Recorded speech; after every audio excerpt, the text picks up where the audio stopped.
Bienvenidos a De Película, el espacio de Caracol Radio dedicado al séptimo arte. Dirige y conduce Mario Alcalá.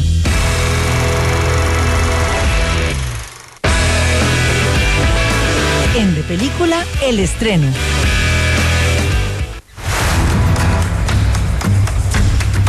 Harold, no sé qué creen que están haciendo. Señorita, disculpe. ¿Hola?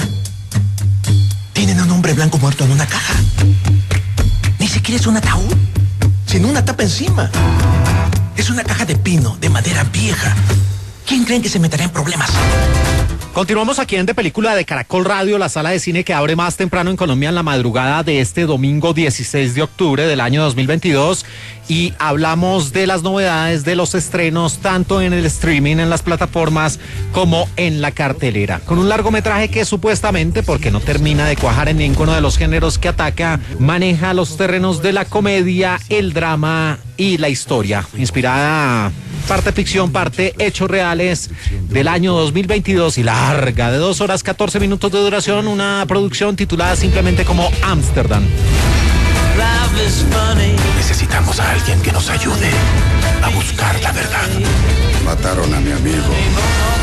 Amsterdam tiene en la dirección a un hombre nacido en la Gran Manzana en Nueva York el 20 de agosto de 1958 en Manhattan, el señor David O. Russell, que además es guionista y productor. Ha tenido una carrera, podría decirse, llena de altibajos. Es un hombre talentoso, pero realmente ya sus películas malas superan a sus buenos trabajos. Si hablamos de buenos trabajos, nos tenemos que remitir a 1999, cuando hizo una película extraordinaria de guerra llamada Three Kings o Los Tres Reyes, una producción donde aparecía George Clooney, eso en 1999. Sin lugar a dudas, su mejor largometraje hasta el momento lo consiguió con Silver Linings Playbook, o El lado bueno de las cosas, ese maravilloso film del año 2012, donde aparecían como grandes protagonistas y una de las parejas más inolvidables del cine, Jennifer Lawrence y Bradley Cooper. Con The Fighter, o El luchador, una película del año 2010, a pesar de que recibió muy buenas críticas y se paseó con propiedad por los premios de la Academia, es una producción ahí como regular. Por supuesto, dentro de la mágica subjetividad del cine, eso en 2010, donde empezó a trabajar y a colaborar frecuentemente con el que podría ya tildarse como su actor fetiche, el señor Christian Bale. Eso lo hizo en el año 2010. Después, en 2013, empezó a tener una marcada predilección el señor David O. Russell por reunir grandes repartos en sus largometrajes. Y eso lo hizo con American Hustle, o La Gran Estafa Americana, donde también empezaba a colaborar frecuentemente con su actriz fetiche, con Jennifer Lawrence. Y es que en esa producción, La Gran Estafa Americana, parecía la sensacional italiana Amy Adams, Jennifer Lawrence, Louis C.K., Michael Peña, Jack Houston, Jeremy Renner, Bradley Cooper, Christian Bale, Alessandro Nivola, Paul Herman, Elizabeth Rom. Bueno, un reparto impresionante para una película que también, muy al estilo de Amsterdam, daba vueltas, daba tumbos, iba de un lado para otro sin cuajar algún tema en específico y era excesiva en su metraje. Y después el señor David O. Russell se mandó esa película insufrible, infame, Joy, del año 2015, también inspirada en hechos reales sobre el mundo de las ventas por televisión en los Estados Unidos, donde también aparecía su actriz fetiche Jennifer Lawrence. Y ahora llega con Amsterdam, que lo primero que hizo fue exponer a través de póster y de anuncios su extenso y muy reconocido reparto, y de ahí empezó a generar todo ese fervor que no termina de cuajar. Tienen que hacer lo que diga para salir de esto. Apuñale a un tipo. Y para no adentrarnos en lo extenso de su reparto, simplemente vamos a hablar de sus 4 principales actores, sus 4 principales protagonistas. Por un lado aparece el hombre nacido en Gales, en Haverfordwest, el 30 de enero de 1974, el señor Christian Bale. Nadie puede negar su talento, pero también nadie puede negar que es uno de los actores más problemáticos y conflictivos a la hora de grabar sus películas, precisamente porque es un perfeccionista, le gustan que las cosas salgan bien, pero esto también le abre la puerta para tratar mal a sus propios compañeros e incluso al equipo de producción. Fue famoso en las redes ese momento en el cual agredía verbal y casi que físicamente a una de las personas de su crew, de su equipo de producción. La otra gran protagonista de esta historia, una mujer absolutamente sensacional, de 1,68 m de estatura, nacida en Queensland, en Australia, el 2 de julio de 1990, la talentosa y maravillosa Margot Robbie. Y el otro gran protagonista de esta historia, un hombre que, al igual que Christian Bale, ya trabajó con el señor Christopher Nolan y lo vimos en muy buenas películas como El infiltrado del Ku Klux Klan, la producción del año 2018, y fue el protagonista, así,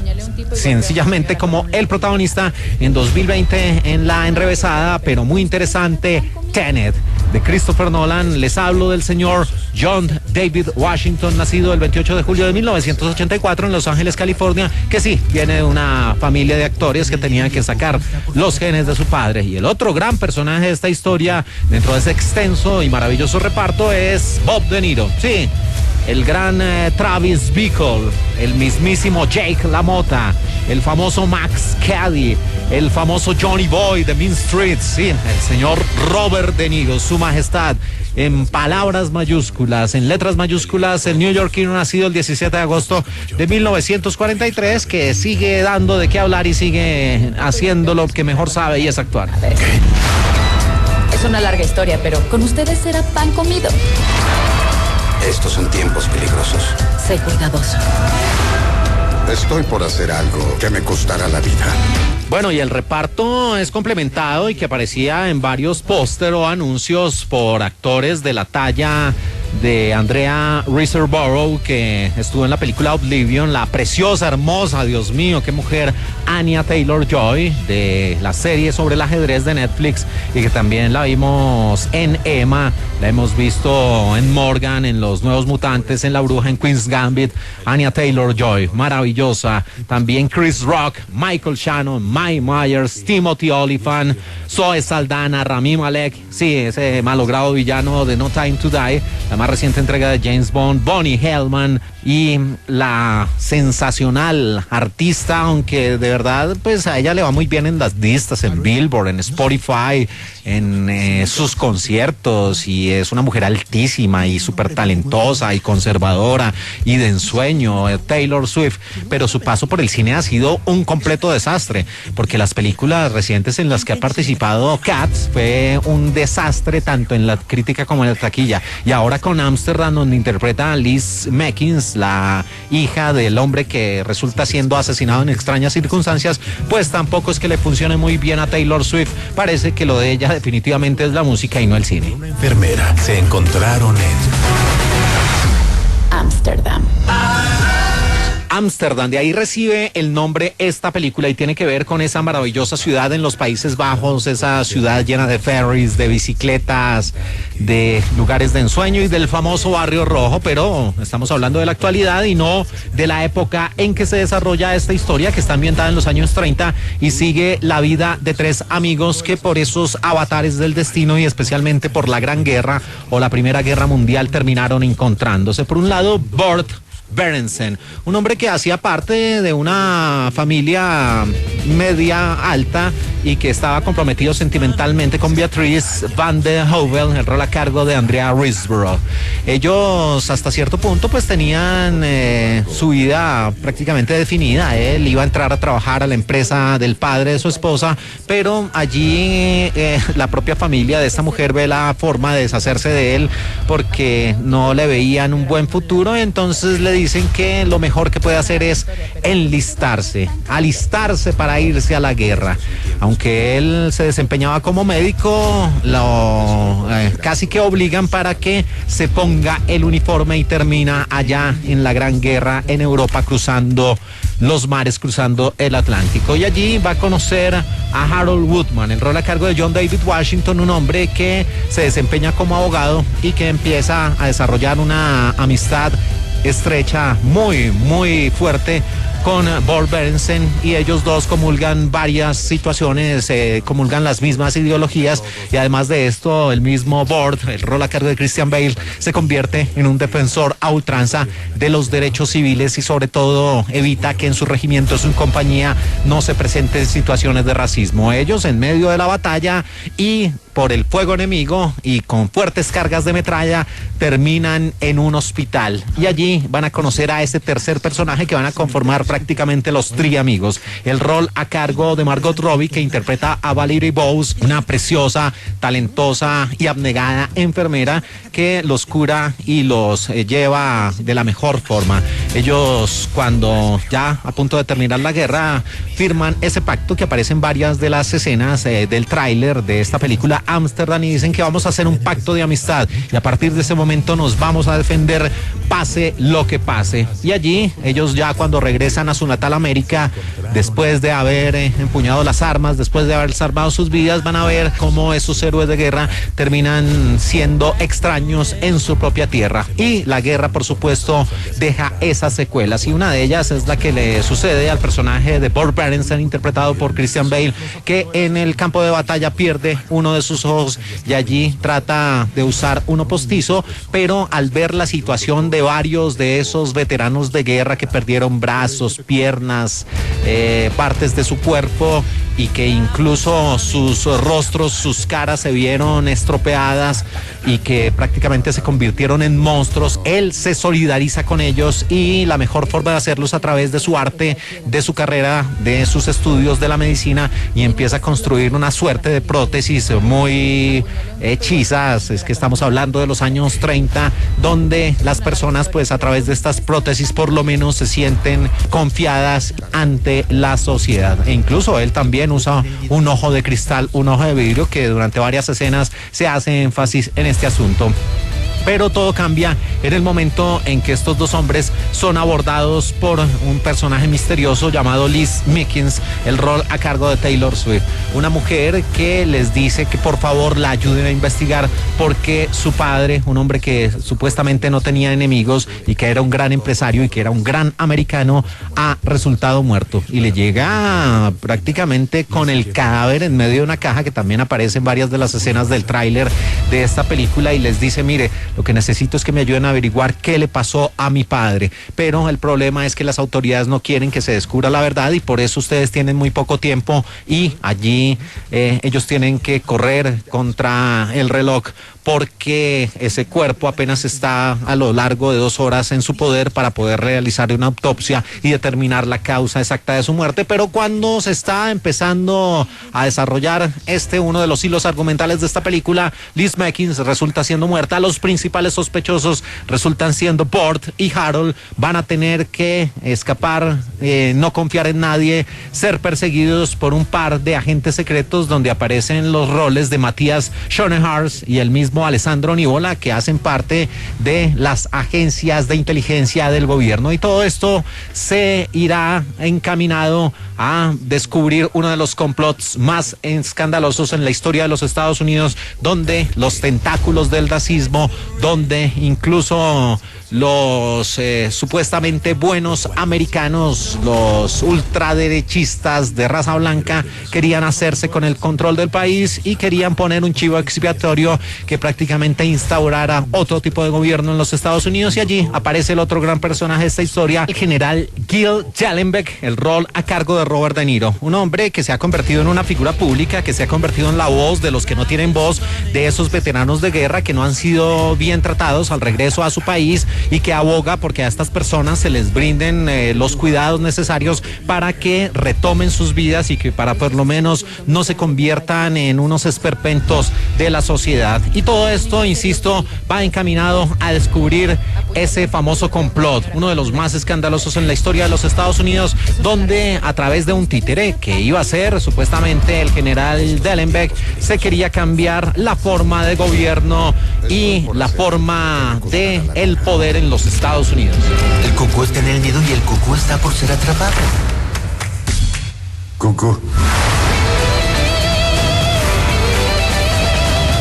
Esta película, Amsterdam, se inspiró en Business Plot, una conspiración política de 1933 en la que ricos empresarios y banqueros estadounidenses tramaron un golpe de estado militar para derrocar al presidente Franklin Delano Roosevelt y reemplazarlo con una organización de veteranos fascistas encabezada por el general de división del Cuerpo de Marines de Estados Unidos. Butler reveló el complot en un testimonio bajo juramento ante el Comité Especial sobre Actividades Antiamericanas de la Cámara de Representantes de los Estados Unidos en 1934. El comité concluyó que efectivamente se había tramado un complot, pero ninguno de los conspirados fue procesado. El general Dillenbeck, Robert De Niro, está basado precisamente en ese general Butler. Es una caja de pino, de madera vieja. Y hay un hecho bien particular y es que Christian Bale dejó de hablar con Chris Rock en el set. Y él dijo, no es que se haya agarrado nuevamente Christian Bale con una persona de su círculo cercano en un rodaje, sino que dijo que Rock era muy divertido, lo que le dificultaba meterse en su papel y actuar. Michael B. Jordan fue elegido originalmente cuando el proyecto se preparaba para una filmación en abril de 2020, pero cuando el rodaje se retrasó casi un año entero debido a la pandemia de la COVID-19, Jordan dejó de estar disponible debido a conflictos de programación y fue reemplazado por el actor John David Washington. Y sobre trabajar con Anya Taylor-Joy en esta película, David O. Russell dijo: Anya es intrépida e intuitivamente vulnerable y confiada de una manera que es únicamente suya. Es diferente y extraña en formas que son fascinantes tanto hacia la oscuridad como hacia la luz. Y según los informes, Jennifer Lawrence, Jamie Foxx y Angelina Jolie fueron también considerados para esta película, pero el reparto terminó siendo de Margot Robbie, de Christian Bale y del propio John David Washington. Necesitamos a alguien que nos ayude a buscar la verdad.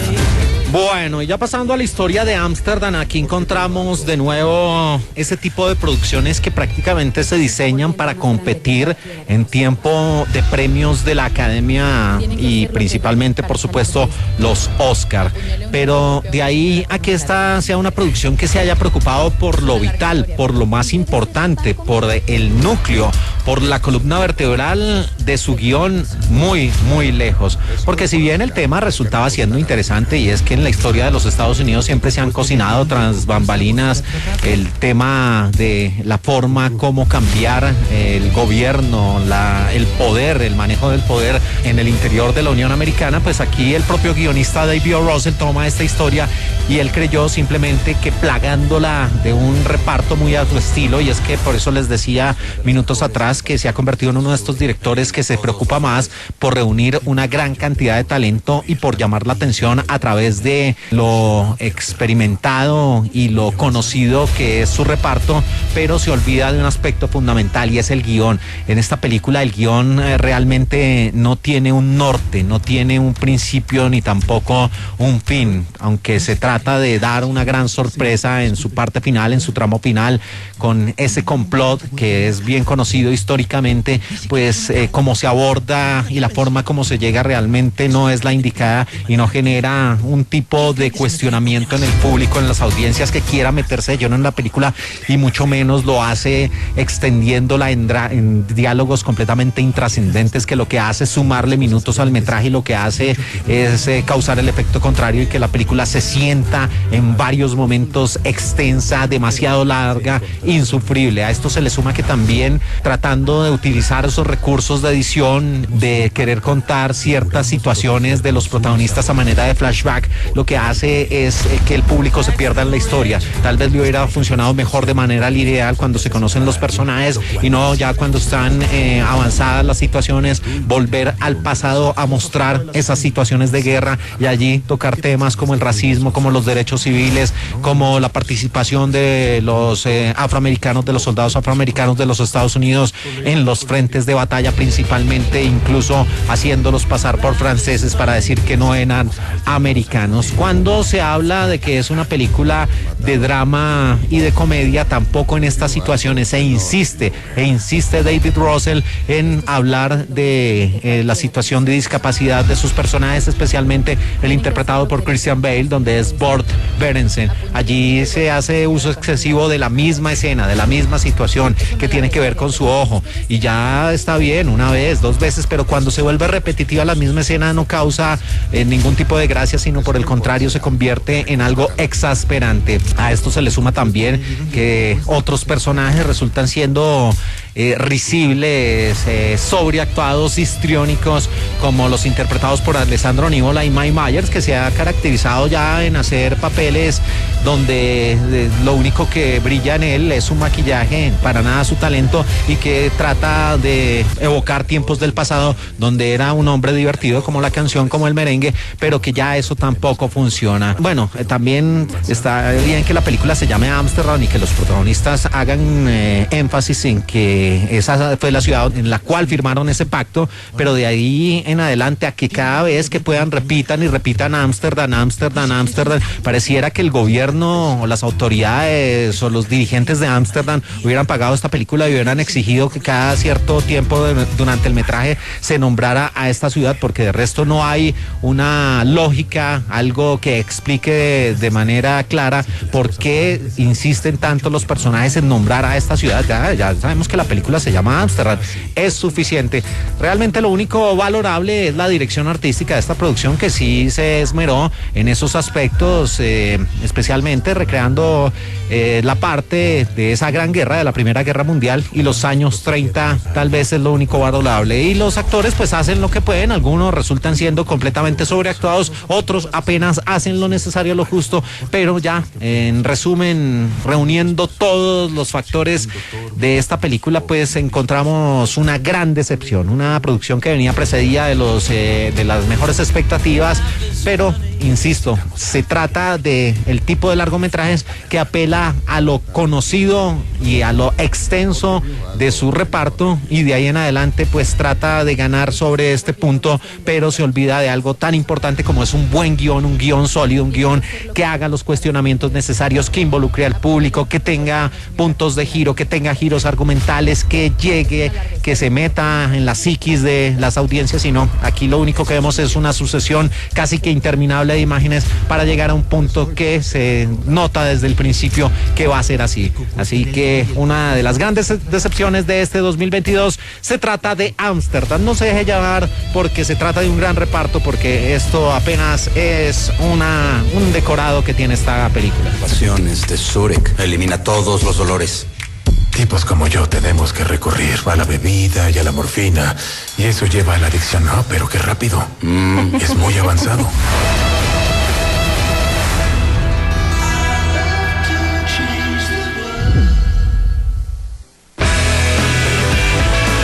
El top 5 de película. This has been like a family reunion, literally. You got to remember when they started, they were about 8. I think the oldest of them was 11. Now they're big grown-ups. Es prácticamente una reunión de familia. Continuamos aquí en De Película de Caracol Radio, la sala de cine que abre más temprano en Colombia en la madrugada de este domingo 16 de octubre de 2022.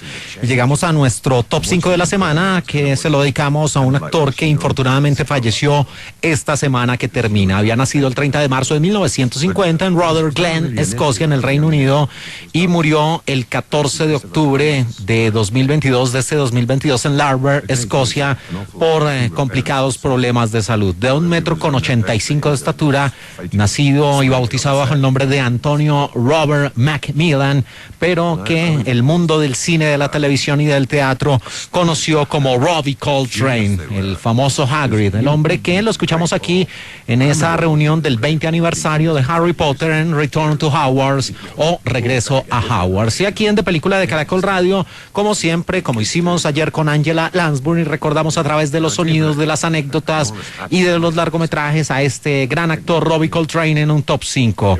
Así que vamos con nuestro lugar número 5 de las películas de Robbie Coltrane. Número 5. Michele Caravaggio. The Holy Father and myself are prepared to turn a blind eye to Sodom, provided you make it worth it by bringing the riffraff back to church and placing them in awe of the power. Vestido de rojo, como la iglesia, con bigote y barba y con los hábitos puestos. Llegamos a 1986 con esta producción de Derek Jarman en el guión y en la dirección, del Reino Unido, de 97 minutos de duración, y de 1986 titulada simplemente como Caravaggio. Un largometraje que, además de la presencia del gran Robbie Coltrane, tenía en el reparto a Sean Bean, a Dexter Fletcher, a una preciosa, hermosa Tilda Swinton y a Michael Gough. Y el Canal 4 del Reino Unido nos llevó a este drama biográfico escenificado en el siglo XVI y que hablaba del mundo de la pintura. Y allí aparecía el pintor Michelangelo Merizzi, nacido en Caravaggio, que se está muriendo lejos de su hogar, y en el lecho de su muerte recuerda los comienzos de su vida como pintor y también sus relaciones con la iglesia, ganándose el favor de esta a través de el personaje precisamente Scipione Borghese, interpretado por Robbie Coltrane en la película Caravaggio, que escuchamos ahí de fondo. Y hablando de Robbie Coltrane, uno de los comediantes más populares de Gran Bretaña, que dirigió la Sociedad de Debates en la escuela y ganó premios por su arte, se convirtió en una estrella que actuó para películas como James Bond y la franquicia de Harry Potter. Coltrane, nacido el 30 de marzo de 1950 en Escocia, en el Reino Unido, era hijo de una madre, Jane Rose, que era profesora y pianista, y su padre, Jan Baxter Macmillan, era cirujano general y también trabajaba en patología policial. El joven Robbie era aficionado al arte, la música, las películas y los autos. Era un lector voraz de libros de su padre sobre medicina y crimen. A los 12 años hizo su debut como actor en el escenario de Glenmont College, pronunciando diatribas de Henry V. Asistió a la Escuela de Arte de Glasgow, especializándose en dibujo, pintura y cine. También realizó un documental llamado John Mental Health, que fue votado como película del año por el Consejo Escocés de Educación. Nuestro lugar número 5 de 1986 sobre las películas de Robbie Coltrane, Caravaggio. Número 4. It's night. Well spotted, Inspector Aberline. Indeed, it is night. The genius has returned to us. Thank you, gentlemen. And remember, if you ever wish to escape the dreary confines of your present duties. Lugar número 4. Estos sonidos pertenecen a un interesante y muy bien logrado largometraje del año 2001 que navegaba los terrenos del terror, el misterio y el suspenso, y que estaba inspirado en la famosa historia de Jack the Ripper o Jack el Destripador. Se trata de From Hell, Desde el Infierno, dirigida por los hermanos Hughes, Albert y Allen, y en el reparto, además del gran Robbie Coltrane, aparecían Ian Holm, Johnny Depp y la preciosa Heather Graham. La historia, basada en Jack el Destripador y el cómic de Alan Moore, se muestra y se desarrolla en el distrito de Whitechapel, el barrio más sórdido de Londres, donde las drogas, la enfermedad y la miseria hacen de las suyas, y allí 5 prostitutas se ven amenazadas por un monstruoso asesino. Empiezan a darse uno a uno los asesinatos con unos métodos bien definidos que le valieron una fama que trascendió los tiempos, y allí el que inicia todas esas investigaciones es el detective interpretado por Robbie Coltrane, el sargento Peter Gottlieb, aunque al final no dieron con el famoso asesino, aunque muchos aseguran que era el médico particular de la realeza británica. Y siguiendo con la vida de Robbie Coltrane, en 1980 hizo su debut en la televisión como guardia fronterizo en la miniserie de la BBC de Londres, The Love Stripe. Esto en 1980. Luego hizo su debut en la pantalla grande como conductor de limusina en La Muerte en Directo. Se convirtió en un rostro conocido a través de apariciones en la serie de Comic Strip, luego en Al Fresco en 1983 y en las películas Supergrass y de El Papa debe morir de 1991, entre otras películas. En ese momento Coltrane tenía un problema con la bebida, bebiendo tanto como podía, especialmente whisky. En 1986 voló a una clínica en México y fue tratado por obesidad. En el 87 su pareja durante 15 años, Robin Payne, lo dejó definitivamente, dejando su retrato en el granero de Coltrane. Este es nuestro lugar número 4 del año 2001, From Hell, Desde el Infierno.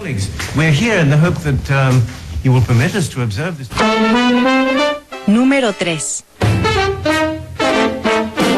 It's not our fault. If we hadn't done this, he'd have had us killed too. You think he won't?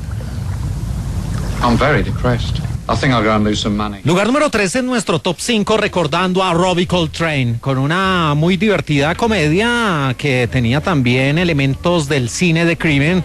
Un largometraje de 1 hora 29 minutos de duración y de 1990, Nuns on the Run, Monjas a la Carrera. Era dirigida por Jonathan Lynn y los grandes protagonistas, esas monjas a la carrera, eran nada menos y nada más que uno de los grandes integrantes de Monty Python, el gran Eric Idle, en compañía de Robbie Coltrane. Aquí ellos eran Brian Hobb y Charlie McManus. Y la historia tenía que ver con Brian y Charlie, que son dos desgraciados, literalmente, que trabajan a sueldo para un gángster. Cuando el jefe se entera que quieren dejar el negocio, se propone asesinarlos después de que cometan su último robo. Ellos hacen lo que les toca, pero después por eso empiezan a ser perseguidos. Brian y Charlie deciden por su cuenta quedarse con el botín de ese último golpe, pero cuando ese plan de fuga se va al traste, se refugian en un convento de monjas, por eso monjas a la carrera, y todos les buscan, empezando por ese jefe y también por las mismas hermanas que ven cómo estos hombres irrumpen en la tranquilidad de las oraciones. Y por supuesto no puede ser que las novicias estén a merced de unos depredadores como lo son Brian y Charlie en esta película de la 20th Century Fox. I'm going off duty now. I've been on all night. Y siguiendo con la vida de Robbie Coltrane, hizo tan buena actuación como Valentin Zukovsky, un hombre de la KGB convertido en el capo de la mafia de San Petersburgo, en una de las entregas del 007 GoldenEye en el 95. Los productores lo llamaron para el mismo personaje en un largometraje del cual hablaremos más adelante. Entonces Coltrane golpeó otra franquicia que también hablaremos más adelante y se inmortalizaría como el profesor Hagrid. A principios de la década de los 90, Coltrane escribió una autobiografía llamada Coltrane in a Cadillac, y también protagonizó la serie de televisión Coltrane in a Cadillac del 93, en la que se entrega a su pasión por los autos antiguos y cuenta con gran humor sobre su viaje a través de los Estados Unidos desde Los Ángeles hasta Nueva York. Sus intereses fuera de la profesión de actor eran los libros y reconstruir y coleccionar autos antiguos. En sus últimos años estuvo en el Reino Unido, tanto en Escocia como en Gran Bretaña. Nuestro lugar número 3 de 1990, Nuns on the Run o Monjas a la Carrera. We kiss. It's nothing. You're in love with her. Love. I like her, that's all. What's wrong with that? Número 2. Now, where were we? Rob, please. No, the truth. A Rob, please, una soga. Y es que el personaje se está prácticamente ahogando en una pileta llena de aceite o de petróleo en la película de 1999, The World Is Not Enough, o El Mundo No Es Suficiente, otra de las entregas del agente James Bond, cuando al agente británico lo interpretaba Pierce Brosnan.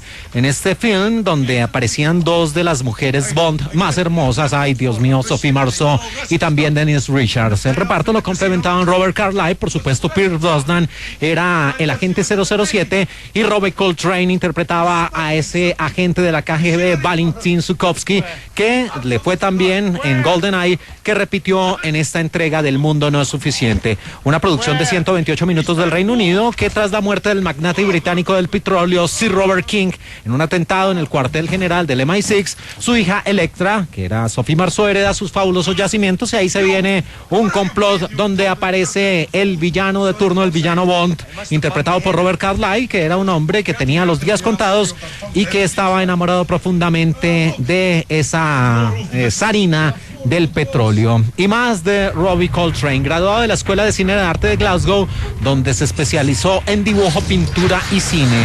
Tuvo dos hijos, Alice y Spencer, y con frecuencia interpretó a gigantes, pero para hacerlo, a pesar de que era un hombre de 1,85 de estatura, tenía que someterse a arduos procesos de maquillaje y también de relleno de sus trajes, especialmente en películas como la saga de Harry Potter y Van Helsing. Apareció en 8 películas junto a un ex miembro del Flying Circus de Monty Python, su compañero de reparto Eric Idle, en Monjas a la Carrera, en las vacaciones europeas, en una chiflada familia americana del 85, y solo asumió el papel de Hagrid en la serie de Harry Potter después de que sus hijos le instaran, le rogaran para que así lo hiciera. Estos sonidos pertenecen a la película del agente 007 de 1999, El Mundo No Es Suficiente, aunque Robbie Coltrane también lo había hecho 4 años atrás, en 1995, en GoldenEye. Número 1. Appreciate it if you didn't tell anyone, and the whole worse about that. Strictly speaking, I'm not allowed to do magic. Okay. Oh, we're a bit behind schedule. Lugar número 1, y también este actor se destacó en la franquicia, pero nos quedamos con esa primera aparición del profesor Hagrid en Harry Potter y la Piedra Filosofal del año 2001, un largometraje que tuvo en la dirección a Chris Columbus, un hombre con el cual Robbie Coltrane sostuvo una estrecha amistad y que le encargó ese papel que sin lugar a dudas se convirtió en uno de los clásicos y de los más queridos por los amantes de la obra de J.K. Rowling. Y además de Daniel Radcliffe, de Rupert Grint, aquí aparecía Robbie Coltrane interpretando a ese profesor Hagrid en esa primera entrega, donde ese famoso y pequeño mago que tenía un pasado traumático ingresaba a los 11 años a la escuela de Hogwarts para empezar a trasegar por el mundo de la magia y la hechicería y descubrir también su pasado y ese peligroso enemigo del cual no se puede decir su nombre. Y más de Robbie Coltrane, fue galardonado con el OVE, oficial de la Orden del Imperio Británico, en la lista de honores del Año Nuevo de 2006 por sus servicios al teatro. Asistió al internado escocés de renombre mundial Galamont College en Escocia, y aunque dice que tomó su nombre artístico del músico John Coltrane, su nombre en realidad es más cercano al hijo de John, David Coltrane. Fue la primera persona en participar en Harry Potter y la Piedra Filosofal. De hecho, fue seleccionado para el papel de Hagrid por la propia autora, por la propia escritora J.K. Rowling. Recibió el premio a la contribución sobresaliente al cine en los premios de la Academia Británica del año 2011. Y dentro de sus frases que quedaron o que quedan para la posteridad: una vez que has estado haciendo algo durante 25 años, la gente empieza a fijarse en ti. Lo que realmente fue bueno de la OVE, el premio de la Orden del Imperio Británico, porque fue el primer premio en el que no tuve que pronunciar un discurso y no tuve que quedarme sentado esperando a ver si había ganado. Sabía que lo iba a conseguir, dijo el gran Robbie Coltrane, el actor que nació el 30 de marzo de 1950 y que infortunadamente por problemas de salud falleció el pasado 14 de octubre de 2022 a los 76 años de edad, y que nos dejó esos grandes papeles como este, el de Hagrid, de Harry Potter, en toda la saga cinematográfica. What exactly are these things? They're goblins, Harry. Clever as they come, goblins, but not the most friendly of beasts. Best stay close. En De Película, la entrevista.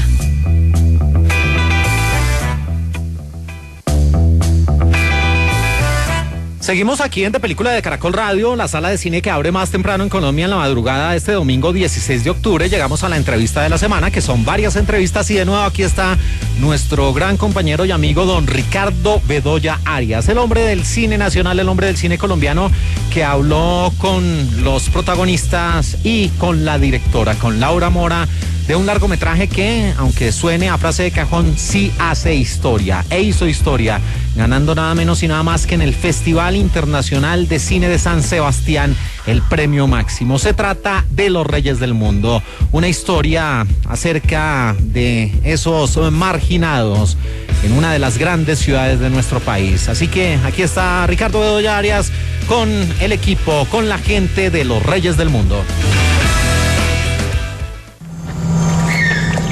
Un día todos los hombres se quedaron dormidos y los cercos de la tierra ardieron. Mario, buenos días para usted y todos los oyentes de Película de Caracol Radio. Llega a salas de cine Los Reyes del Mundo, la película seleccionada para representar a Colombia en los premios Oscar y llevarse los máximos galardones en los festivales internacionales de San Sebastián, que ganó la Concha de Oro, en Biarritz el Abrazo y en Zúrich el Ojo Dorado. Una cinta sobre la desobediencia, la amistad y la dignidad que existe en el margen y en la resistencia. Un viaje a través del paisaje en busca de la tierra prometida. Mario, los invitados son Andrés Castañeda, quien interpreta a Ra, el líder de estos reyes. Ay, Dios me los bendiga. ¿Cómo te fue en la grabación de la cinta? Parce, una chimba. Mejor dicho, siempre con la fe y la bendición de Dios. Es un trabajo exhausto, grande, esto de grabar en una película así de este tamaño. Mejor dicho, es un sueño. Sí, es más que un sueño, si es un sueño que no me despierten. Porque en realidad la estamos pasando de locos y cumpliendo nuestros sueños. Sí, ves, tratando de llegar a la tierrita prometida. Andrés, ¿cómo llegaste a la película? ¿Cómo llegué? Por cosa de Dios. Dios nunca abandona. Nunca me abandonó. Y hasta el momento aquí viene. ¿Cómo fue la preparación para esta película con los otros muchachos? Pues a los profesores que estuvieron con nosotros, Dios me los bendiga, porque de verdad nos sirvieron de mucho, porque quién se va a pensar que para actuar uno tiene que hasta controlar el aire, se pesa, para no reírnos, para tomarnos las cosas más serias, ¿sí?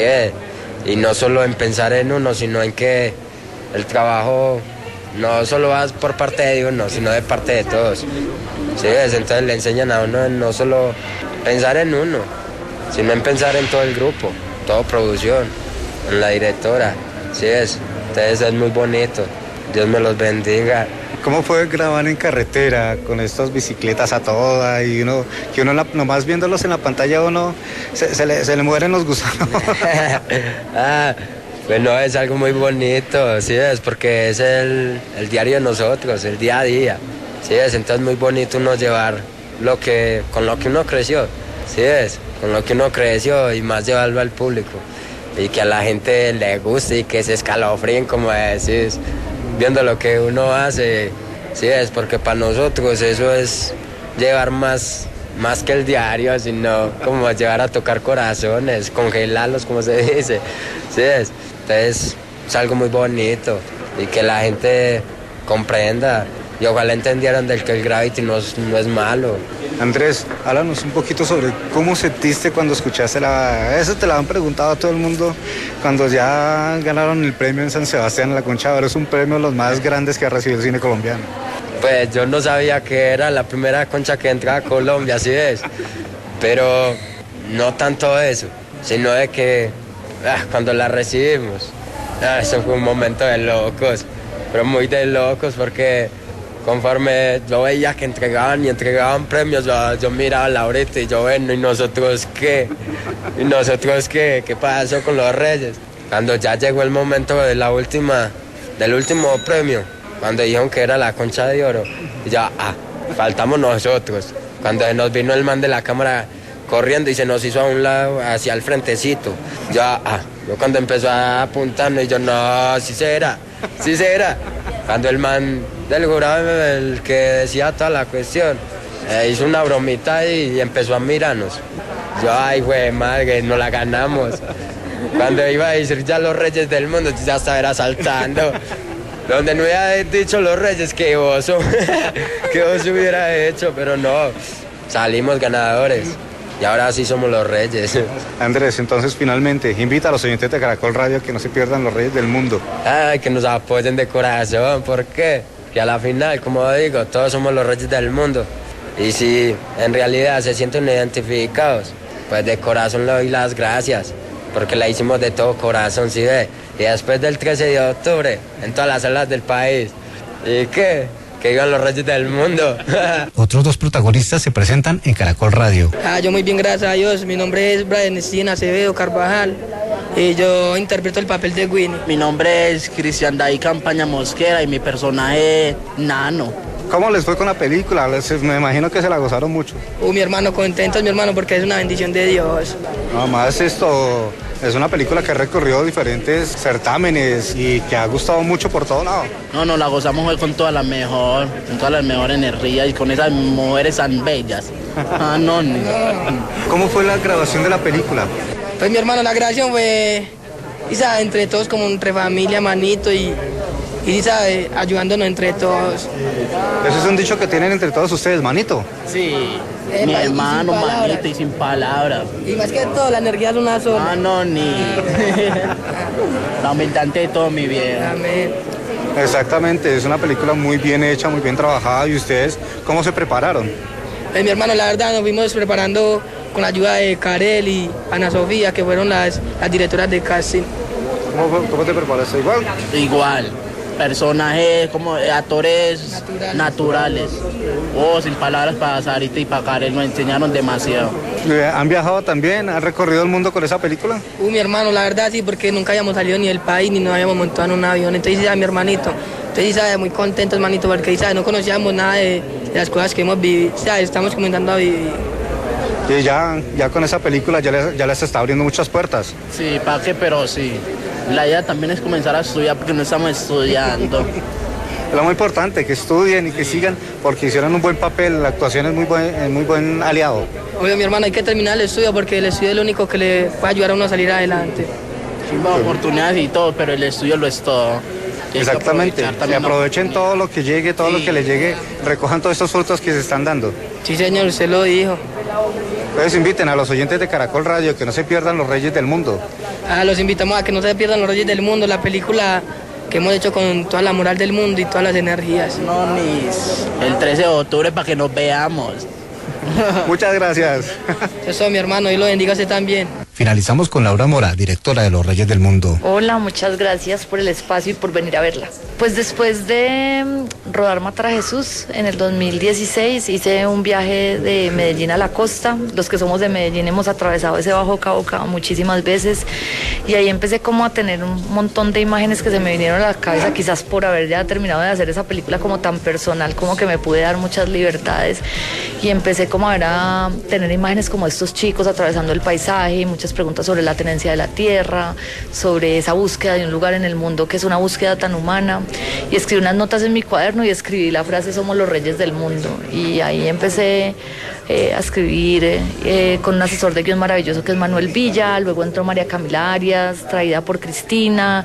María Camila había escrito Pájaros de Verano y me ayudó como a aterrizar ese guión, y con el trabajo muy duro de Cristina Gallego y de Mirlanda Torres pudimos levantarnos todo lo necesario para sacar la película adelante. Laura, háblanos sobre el casting, ¿cómo consiguieron estos buenos muchachos? Pues volví a trabajar con la misma directora de casting de Matar a Jesús, que es una mujer increíble, se llama Karel Soleil. Hacemos unos procesos muy largos, digamos que no hacemos como un llamado a casting, sino que vamos caminando y viendo caras, y yo tengo como unos perfiles emocionales muy bien descritos para cada personaje.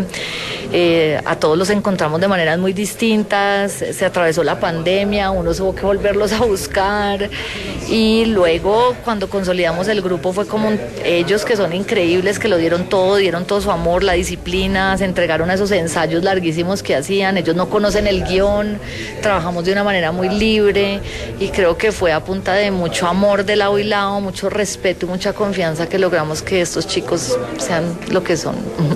Una también de las cosas a destacar de la cinta es la fotografía.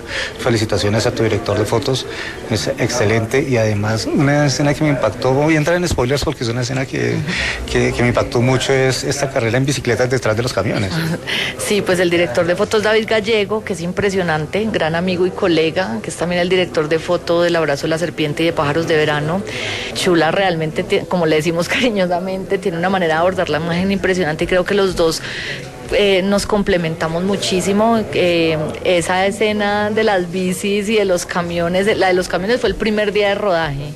Entonces ya puso a prueba nuestra tripa y nuestro arrojo por rodar las escenas de una manera también muy libre, seguir a estos chicos que además se montan a esos camiones con una habilidad impresionante, y la de las bicis también, estos dos chicos a esa velocidad. Yo había rodado una escena de las bicis en Matar a Jesús, pero la había abordado de manera muy distinta. Esta íbamos muy rápido. Y bueno, creo que yo también estoy de acuerdo con vos que la fotografía de la película es espectacular, y es gracias a un trabajo muy grande entre David Gallego, director de foto, Marcela Gómez, diseñadora de producción, y pues el equipo de dirección y de arte ahí también dándolo todo. Esta es una road movie, podría decirse, se recorre mucho esta carretera, se va a unas velocidades vertiginosas, a veces se va lento también, pero uno conoce mucho esas partes inexploradas. Sí, realmente el norte de Antioquia y el Bajo Cauca era como un territorio virgen cinematográficamente, también por la historia de violencia que ha acompañado pues ese territorio. A nosotros muchas veces nos dijeron que no rodáramos allá, y creo que lo que mejor hicimos fue no hacer caso y aventurarnos, porque lo único que encontramos en ese territorio, además de la belleza del paisaje, fue la gente, solidaridad, generosidad, amor, conocimiento. Entonces fue bellísimo atravesarlo y conocer a profundidad esos territorios. La gente cuando va, ve y ya van a grabar una película en ciertas poblaciones, ciertos lados, ya como que se entrega un poquito más. Sí, o sea, yo creo que el cine es un espejo que a veces puede ser muy duro, pero creo que el cine colombiano ha sido un lugar hermosísimo para exorcizar los demonios y creo que también nos ha permitido conocer el país. Y esta película también nos invita a conocer el espíritu de estos personajes, pero también la belleza de ese territorio y la gente. También la película es lo que es porque la gente nos acogió como nos acogió. Ahora quiero saber cómo fue grabar en Medellín, grabar en esas carreteras que fue a veces peligroso en las poblaciones.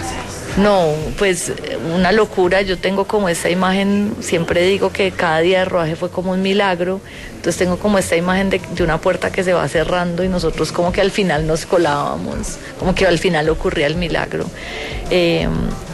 Creo que lo logramos gracias a un equipo increíble, o sea, desde la producción con Cristina Gallego y Mirlanda Torres a la cabeza, en la jefatura de producción Jenny David, el jefe de locaciones que fue el que primero entró al territorio, Juan David Mesa, mi asistente de dirección Natalie Valdivieso, que tiene un Excel en la cabeza y hace que todo sea posible. Entonces todo es posible gracias a un trabajo de muchísimo tiempo, de un amor impresionante y de unos talentos increíbles. Entonces todas las dificultades se enfrentan y se enfrentan bien. ¿Qué fue lo más difícil de grabar la película, Laura? Todo. Además, por ejemplo, pues nosotros rodamos la película en medio de un pico de COVID. Tuvimos 33 casos de COVID en el rodaje, que yo hasta ahora no conozco un rodaje con tantos casos de COVID. Nos tocó parar una semana precisamente porque a los actores les dio COVID. Hicimos la preproducción de la película en medio del paro nacional, que coincide en muchas cosas, dialoga con muchas cosas de la película y es bellísimo, pero obviamente es exigente hacer una preproducción en medio de tanta tensión, pero igual también fue bellísimo. El clima, o sea, el derrumbe, el río se crecía, donde tenía que haber neblina no había neblina, bueno, todo fue difícil, pero yo creo que eso hace la película muy especial. La neblina también fue un factor importante. Sí, a mí me interesa mucho la neblina también como una imagen muy cinematográfica, como de veladura, como de no poder ver del todo, como que yo creo que también la película tiene algo de fantasmagórico y la neblina tiene esa sensación. Laura, yo quiero saber tu reacción. Tan pronto supieron que les estaban otorgando el premio La Concha de Oro en este Festival de San Sebastián, uno de los festivales grandes del mundo. No, yo todavía no he aterrizado del todo. Hay una imagen hay un video de cuando nos dan el premio y todo el mundo se levanta y yo no. Pero es porque, claro, yo no estaba mi cerebro no estaba fluyendo correctamente. Es como, yo no podía creerlo, la verdad. Es mucho más de lo que imaginamos, es absolutamente inesperado y bellísimo. Estamos muy agradecidos con el jurado de San Sebastián y con el público de San Sebastián, que nos recibió de una manera extraordinaria. No, y además ahorita recién nombrados para los premios de la Academia, para el Oscar. Sí, pues esa es una carrera muy larga. Me ha tocado como explicarle a toda la gente, a todos los miembros de mi familia, como no es que vayamos a ir a los Oscar todavía, tranquilos, calma. Entramos a una competencia muy grande, pero pues obviamente súper honrados con todos los miembros de la Academia Colombiana que han apoyado la película para que represente al país en esta carrera muy larga, que ojalá, o sea, ya no queda sino hacer una buena campaña, confiar en la película y cruzar los dedos y encomendarnos a todos los santos. Finalmente, Laura Mora, directora de Los Reyes del Mundo, invita a los oyentes de Caracol Radio que no se pierdan esta cinta emotiva, tiene muchos sentimientos encontrados y que se van a también sentir Los Reyes del Mundo. No, pues todos invitadísimos a las salas nacionales a partir de este 13 de octubre. La película nació acá y lo más bonito para un cineasta es volver a traer a la película al lugar donde nació. Ojalá les genere muchas emociones, preguntas, contradicciones, de eso se trata el cine también. Y pues muchas gracias a Caracol. Los Reyes del Mundo llega a todas las salas de cine en Colombia. Más información en las redes sociales de la película. A partir de este momento, todos los hombres seremos iguales. A partir de ahora.